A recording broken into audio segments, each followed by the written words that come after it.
Tout à fait. Alors, on commence d'abord par la situation en Polynésie française. Il faut savoir que depuis le mois de juin, les enfants de plus de 12 ans peuvent être vaccinés et uniquement au vaccin Pfizer.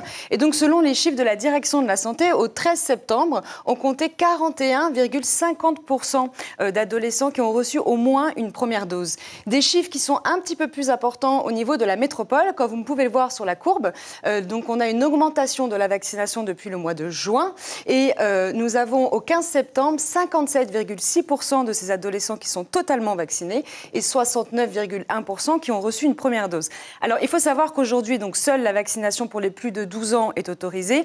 Pour la vaccination des moins de 12 ans, pour l'instant, elle est écartée à la fois en métropole et en Polynésie. Mais ce n'est pas le cas dans tous les pays du monde. Et il y a un pays qui s'est lancé, c'est Cuba. Et donc, à Cuba, depuis le 15 septembre, la vaccination des enfants de 2 à 11 ans est tout à fait possible. Il faut savoir qu'il y a 95-100 mineurs qui ont contracté le Covid. Il y a eu au moins 7 décès.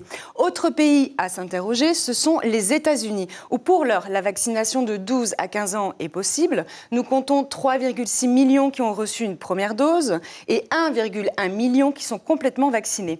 Mais depuis le mois de juillet, nous avons une augmentation de plus de 240% de cas pédiatriques de Covid-19. Alors, les États-Unis estiment que pour avoir une immunité collective, il faut vacciner les enfants. Et donc, comme vous l'avez dit, Ayata, il y a effectivement des études qui sont en cours. Et les premiers à diffuser des résultats partiels, je le souligne, c'est le laboratoire Pfizer et Biotech. Et donc, pour eux, le vaccin est sûr et bien toléré pour les enfants de 5 à 11 ans. Pour ces enfants, évidemment, les doses sont moindres. Et donc, c'est 10 microgrammes par injection contre 30 microgrammes habituellement pour les plus âgés. Il y a une deuxième partie de cette étude qui doit être diffusée normalement au 4e trimestre. Et celle-ci va concerner la tranche d'âge de 2 à 5 ans ainsi que 6 mois à 2 ans qui ont reçu donc 2 injections de 3 microgrammes. Alors, je rappelle quand même que d'abord, ce sont des résultats partiels et qu'ensuite, la vaccination n'est pas obligatoire en métropole comme en Polynésie française pour les adultes comme pour les adolescents. L'information en continu sur Polynésie la première, Internet et réseaux sociaux.